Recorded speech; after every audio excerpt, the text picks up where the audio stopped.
पुढचा महत्वाचा क्रॉप आहे पोमग्रेनेट. बघा, ट्रॉपिकल आणि sub tropical region of the world मध्ये पोमग्रेनेटचं कल्टिवेशन घेतलं जातं. आवाज येतोय ना? हा. हे कुठलं नेटिव्ह कुठं आहे? इराण, पर्शिया आणि एरिड आणि सेमी एरिड रिजन मध्ये हे क्रॉप घेतलं जातं. Because of it withstand different soil and climatic stresses. वेगवेगळं सॉइल आणि क्लायमॅटिक स्ट्रेस हे काय करू शकतं? सहन करू शकतं. क्लायमेट अँड सॉइल कशी पाहिजे?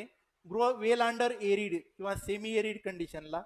It thrive best under hot dry summer. कोणत्या याला? हॉट ड्राय समरला हे राहू शकतं.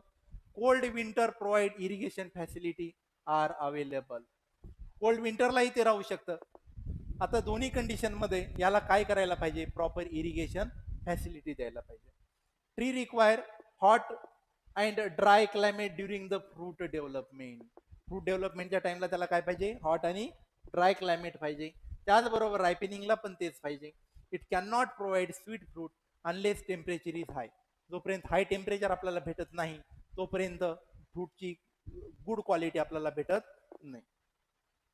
The humid climate lower the quality of fruit. Humidity असेल तर फ्रूटची क्वालिटी काय होते? लोअर डाऊन होते. त्याचबरोबर increase incidences of fungal diseases. Fungal डिसिजेसचा आपल्याला तिथं अटॅक दिसून येतो. त्यानंतर trees deciduous in area of lower winter. Lower विंटरच्या भागामध्ये ट्रीचं नेचर कसं आहे? डेसिड्युअस आहे. And in winter and an evergreen or partially deciduous in tropical and sub tropical. हे महत्वाचं आहे बघा. विंटर कंडिशन असेल तर नेचर कसं आहे आणि एव्हरग्रीन कंडिशन असेल तर नेचर कसं आहे. हे दोन महत्वाचे फॅक्टर आहेत. It can tolerate frost to a considerable extent. बघा, हे काय करू शकतं? फ्रॉस्टला टॉलरेट करू शकतं. त्याचबरोबर याला इंजुरी होते जर टेम्परेचर -11 डिग्री सेल्सिअस गेलं तर. फ्रॉस्टला टॉलरेट करू शकतं किंवा डॉर्मन्सी मध्ये जाऊ शकतं, परंतु मायनस मध्ये टेम्परेचर याला चालत नाही. देअर आफ्टर याच्या काही व्हरायटी आहेत.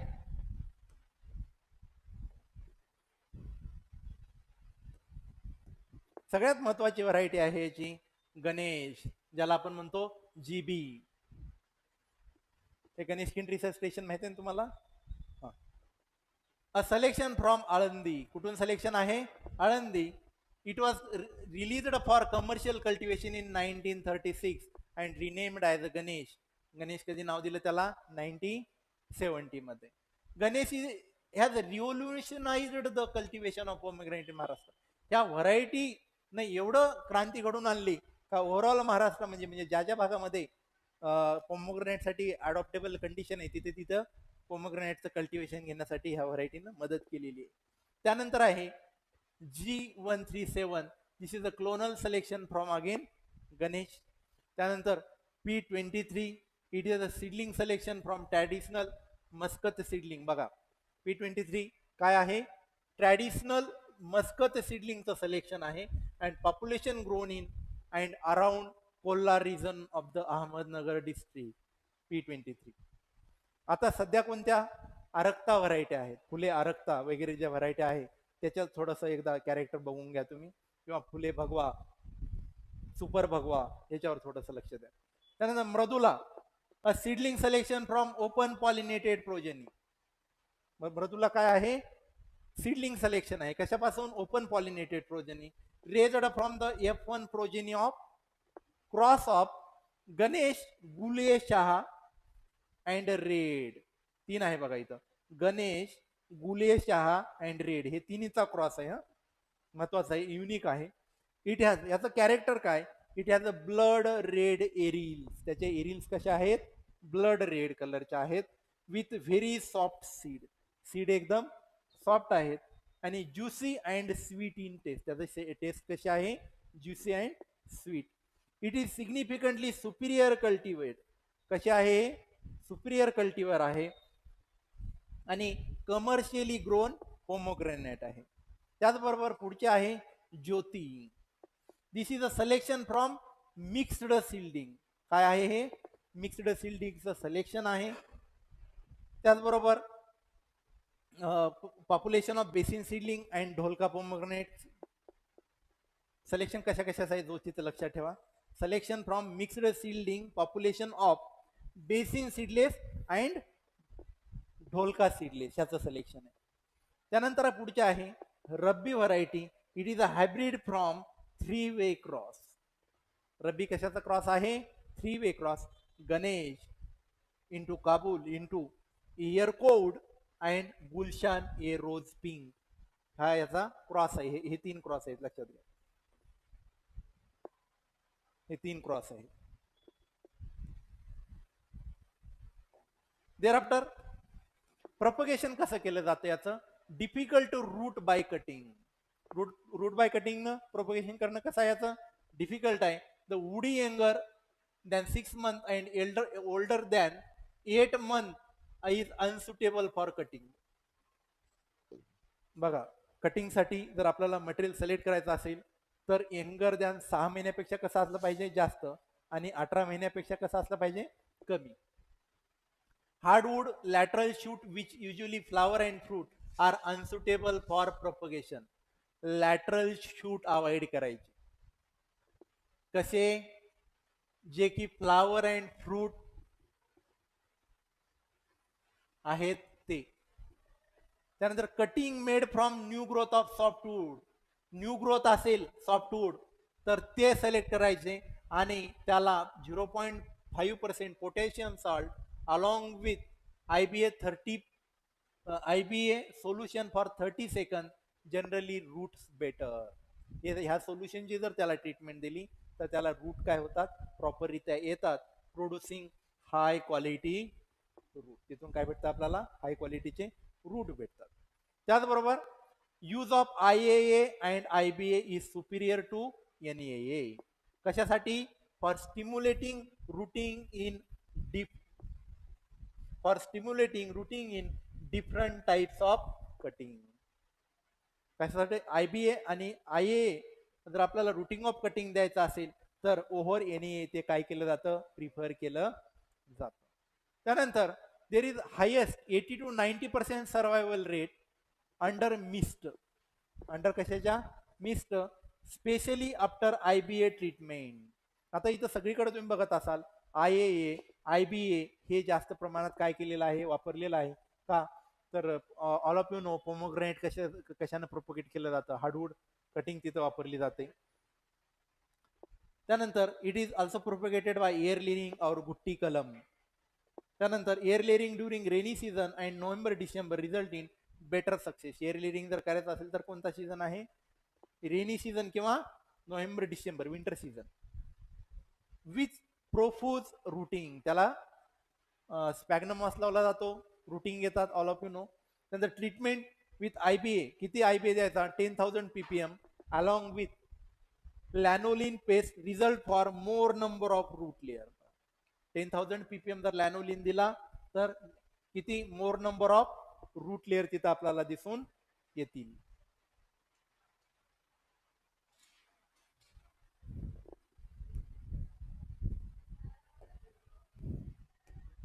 There after cultivation. कल्टिवेशन घेताना आपण त्याची स्पेसिंग करतो 4 to 5 मीटर. स्क्वेअर सिस्टीमने त्याची प्लांटिंग केली जाते. On marginal July August is the ideal time for planting. Planting कधी केली जाते? जुलै टू ऑगस्ट या ड्युरेशन मध्ये. त्याला ट्रेनिंग केली जाते. हे महत्वाचा पॉइंट आहे, थोडं लक्षात घ्या. Plant can be trained on single stem or multi stem system.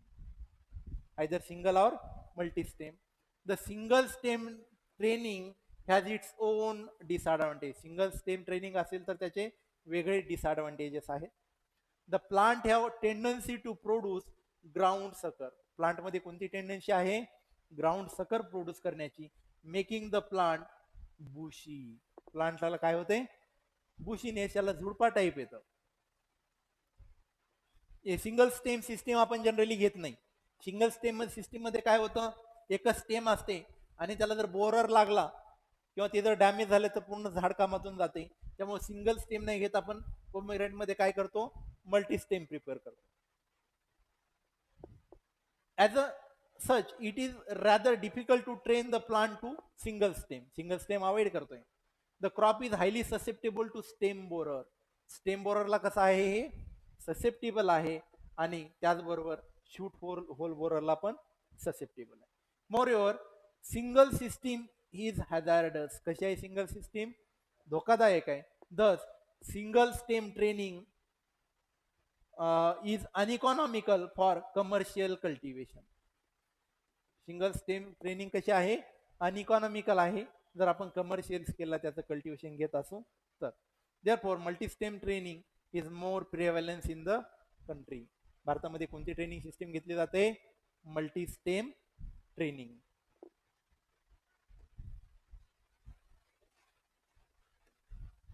त्यानंतर आफ्टर केअर काय काय घ्यावं लागते बघा, काळजी.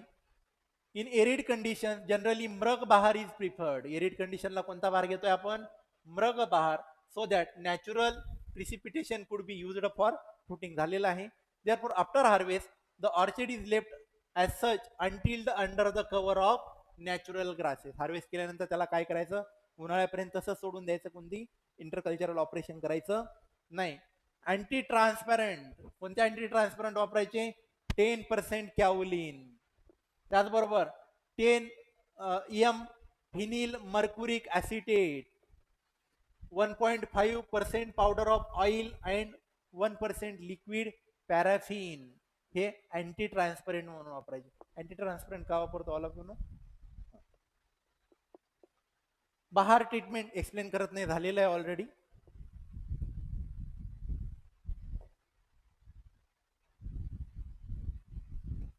त्यानंतर irrigation highly drought tolerant crop आहे. ड्रायलँड ॲग्रिकल्चर हॉर्टिकल्चर मध्ये घेतलं जातं. Harvesting and post harvest management बघा. It is a non क्लायमॅट्रिक fruit. एकदा तोडल्यानंतर ते पिकत नाही, झाडावरच पिकवावं लागतं. हार्वेस्टिंग ऑफ इमॅच्युअर और over mature fruit affect the quality. Immature fruit पण हार्वेस्ट करायचं नाही आणि ओव्हर मॅच्युअर पण हार्वेस्ट करायचं नाही. ओव्हर मॅच्युअर केलं तर तुम्हाला माहित आहे. It fruit become ready for picking. कधी तयार होतं फ्रूट हार्वेस्ट करण्यासाठी? After fruit set. म्हणजे फ्लावर झालं, पॉलिनेशन सेट झालं, फ्रूट सेटिंग झालेली आहे, तिथपासून 120 ते 130 दिवस, 4 महिन्यापैकी जवळजवळ 4 महिने. Graded on the basis of various grades. हे पण झालेलं आहे ऑलरेडी. हे आपण घेतलेलं आहे. ग्रेड्स तिकडे ग्रेडिंग मध्ये घेतलेलं आहे.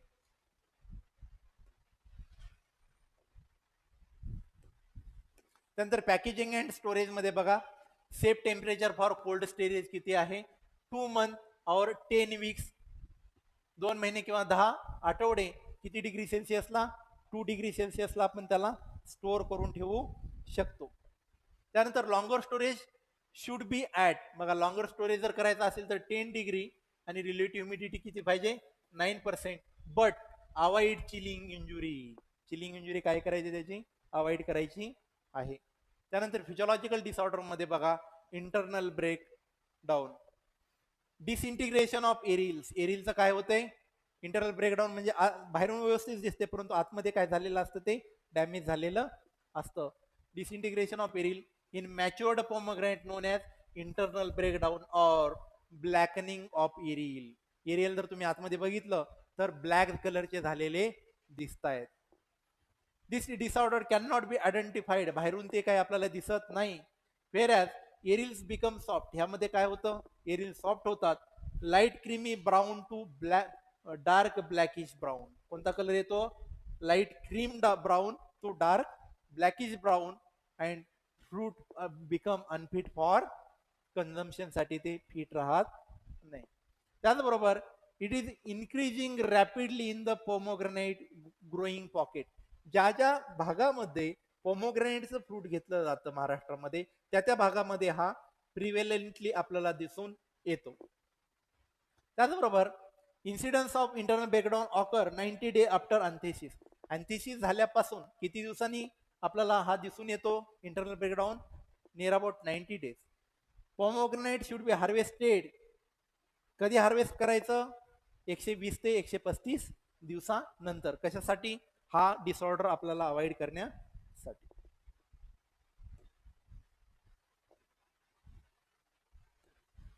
त्यानंतर होते फ्रूट क्रॅकिंग. हा पोमोग्रेनेट मधला सिरियस प्रॉब्लेम आहे आणि more intense under dry condition. कुठं जास्त प्रमाणात दिसून येतो? ड्राय कंडिशन, एरिड झोन मध्ये. The fully grown mature cracked fruit though sweet lose their keeping quality and become unfit for marketing. काय होतं, फ्रूट फुल ग्रोन झालेलं आहे, ग्रोन झालंय, मॅच्युअर झालं, क्रॅक झालं, मग मार्केटमध्ये आपण घेणार आहे, विकणार आहे का त्याला? नाही. ते जरी स्वीट असलं तरीही काही त्याला किंमत असत नाही. त्याचबरोबर त्याची किपिंग क्वालिटी ही प्रॉपर असत नाही. त्याचबरोबर अनफिट फॉर मार्केटिंग, मार्केटमध्ये त्याला आपण विकू पण शकत नाही. They also liable to rot qualitatively, quality पण त्याची काय होते, कॉम्प्रोमाइज होऊन जाते. The cracked fruit show reduction in their weight. Cracked fruit काय इंडिकेट करतं, त्याचं वजन कमी होतं. त्याचबरोबर व्हॉल्यूम ऑफ द ज्यूस, त्याचा ज्यूसची क्वालिटी पण हे होते आणि ज्यूसची अमाऊंट पण कमी होते. It is due to deficiency. कशामुळे होतो हा fruit cracking? Due to deficiency of calcium, boron, potash. त्यामुळं ह्याच्यामुळं. त्याचबरोबर फुल्ली डेव्हलप्ड पोमोग्रेनेटचं जर फ्रूट असेल तर त्याच्यामध्ये क्रॅकिंग कशामुळे होते, लक्षात घ्या. फुल्ली डेव्हलप आहे. मॉइश्चरचा इम्बॅलन्स काय झालेला आहे, मॉइश्चर इम्बॅलन्स. मॉइश्चर इम्बॅलन्समुळं ऑस्मॅटिक रेग्युलेशन फ्रूटमध्ये डिस्टर्ब असतो, त्याला आपण ऑस्मॅटिक प्रेशर म्हणतो. As they are very sensitive to variation and in soil moisture and also day and night atmospheric moisture condition. Day आणि नाईटची ॲटमॉस्फिरिक मॉइश्चर कंडिशन किंवा जर डिफिशियट असेल तर त्या कंडिशनलाही हा डिसऑर्डर आपल्याला जास्त प्रमाणामध्ये दिसून येतो. त्यानंतर काय कसं कंट्रोल करायचं याला, तर अप्लाइंग कॉपियस अँड किंवा judicious and regular irrigation during fruiting.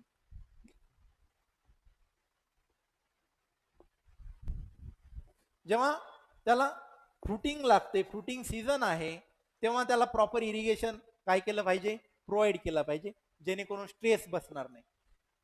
त्याचबरोबर using phenoline 5% as a vapour guard, काय म्हणून, व्हेपर गार्ड म्हणून, आणि GA 15 ppm. त्याचबरोबर applying boron 0.2% reduces the cracking of fruits and improve fruit colour. फ्रूटचा कलर काय होतं, इम्प्रूव्ह होण्यासाठी मदत होते.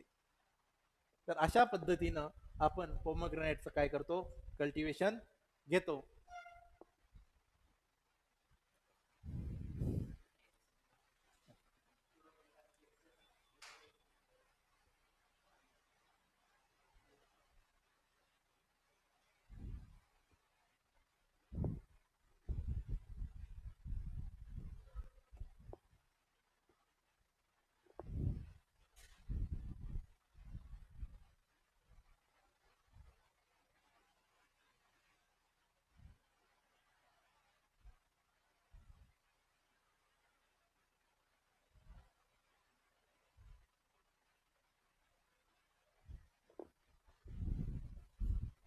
Thereafter, next crop is custard apple. Edible fruit of genus Annona are collectively known as Anoceous fruit. याच्यामध्ये वेगवेगळे crop येतात ह्या कॅटेगरीच्या अंडरमध्ये. Family annonaceae and genus annona. त्याचबरोबर annona fruit are syncarpia formed by the fusion of the pistils and receptacles into a large fleshy aggregate fruits. Fruit जे आहे ते ॲग्रिगेट असतं, कॉम्पॅक्ट असतं, त्याला आपण काय म्हणतो, सायनकार्पिया म्हणतो. क्लायमेट अँड सॉइल कंडिशन जर पाहाल तर most of the annonaceous fruit are acclimatised to the tropical climate. Tropical climate कंडिशनला ते अक्लमाटाइज होतं. त्याचबरोबर custard apple with stand to heat and drought कंडिशनला. त्यानंतर high atmospheric humidity is necessary during flowering and improve fruit set. High atmospheric humidity जर असेल तर त्या कंडिशनला त्याची फ्लावरिंग आणि फ्रूट सेटिंग ही प्रॉपर होते. परंतु जर कंटिन्युअस रेन असेल ड्युरिंग फ्रूट सेट तर तो रेन तिथं डिझायरेबल नाहीये. त्यानंतर ॲन्युअल रेनफॉल किती लागतो, 60 to 80 सेंटीमीटर. त्यानंतर it can not stand frost or a long cold period. तो फ्रोस्टच्या कंडिशनला किंवा कोल्ड पिरियडला तो हा जो कस्टर्ड ॲपल आहे तो सस्टेन करत नाही. त्यानंतर कोणत्या कोणत्या व्हरायटी आहेत, Balanagar, Barbados seedling, British Guiana, Kakral Pahad, local Sitaphal, Mahbubnagar, Saharanpur, Washington are the some of the important varieties. तर देअर आफ्टर याचं प्रोपोगेशन कसं केलं जातं, रूट स्टॉक कसा आहे. Most of the annona are traditionally propagated by सीडनं याचं प्रोपोगेशन केलं जातं. सीड व्हायबिलिटी याची 3 ते 4 वर्ष असते, म्हणजे हे ऑर्थोडॉक्स टाईपचं सीड आहे. Seed originated plant are not true to type. Seed पासून जे प्लांट ओरिजिनेट होतं ते ट्रू टू टाईप नसतं, त्याच्यामध्ये लॅक ऑफ प्रिकॉसिटी असते, फिगर नसते प्रॉपर. वेर ॲज ग्राफ्टिंग और budding help largely to overcome this drawbacks. त्यामुळं हे प्रॉब्लेम ओव्हरकम करण्यासाठी आपण ग्राफ्टिंग किंवा बडिंग करतो. त्यानंतर प्लांटिंगमध्ये 5x5 मीटर स्पेसिंग मेंटेन केली जाते. एवढी स्पेसिंग जर केली तर 400 प्लांट पर हेक्टर एवढं एरियामध्ये ऑक्युपाय होतात. However setting plants closer may be prepared. आपण त्याची प्लांटिंग जी आहे ती जवळ पण करू शकतो.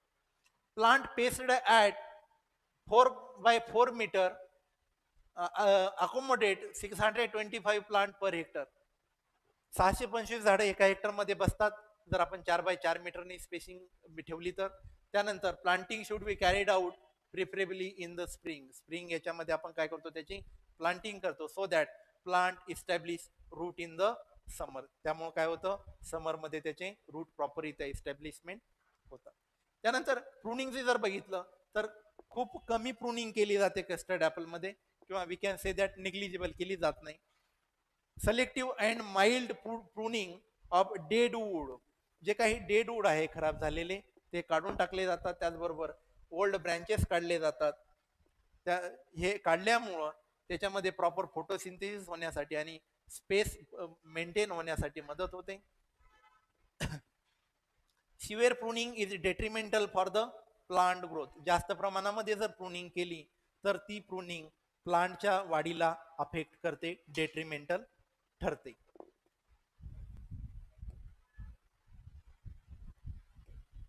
त्यानंतर harvesting and post harvest management. Start bearing fruit at the age of 4 to 5 year. 4 ते 5व्या वर्षी याला फ्रुटिंग यायला चालू होते, आणि 15व्या वर्षानंतर ह्याची जी फ्रुटिंग आहे ती हळूहळू कमी व्हायला सुरुवात होते. कस्टर्ड ॲपल हे एका वर्षामध्ये एकच बिअरिंग देतं, जनरली ऑगस्ट टू ऑक्टोबर महिन्यात in South India and September to November in case of North India. On manuring fruit turn light green. Manuring दिल्यानंतर मॅच्युअर झाल्यानंतर फ्रूटचा जो कलर आहे तो लाईट ग्रीन मध्ये कन्वर्ट होतो. हे क्लायमॅट्रिक फ्रूट क्रॉप आहे, पिकल्यानंतर हे तोडल्यानंतर पिकतं. नंतर custard apple takes about 3 days to ripen. पिकण्यासाठी याला जवळजवळ 3 दिवस लागतात. त्याचबरोबर prior to ripening pulp of the matured custard apple is not separated into segment of flask. ते जर प्रॉपर राईप झालं नाही तर त्याचे जे फ्लास्क असतात ते फ्लास्क किंवा सेगमेंट हे प्रॉपररित्या एकमेकापासून सेपरेट होत नाही. दॅट इज वाय त्याला प्रॉपररित्या राईप होऊ देणं महत्वाचं आहे. It is only during conversion of starch to sugar this differentiation occur. जेव्हा स्टार्च शुगरमध्ये कन्व्हर्जन होतं तेव्हाच त्याचे जे आतमधले सेगमेंट आहेत ते सेगमेंट सेपरेट व्हायला लागतात, लूज व्हायला लागतात.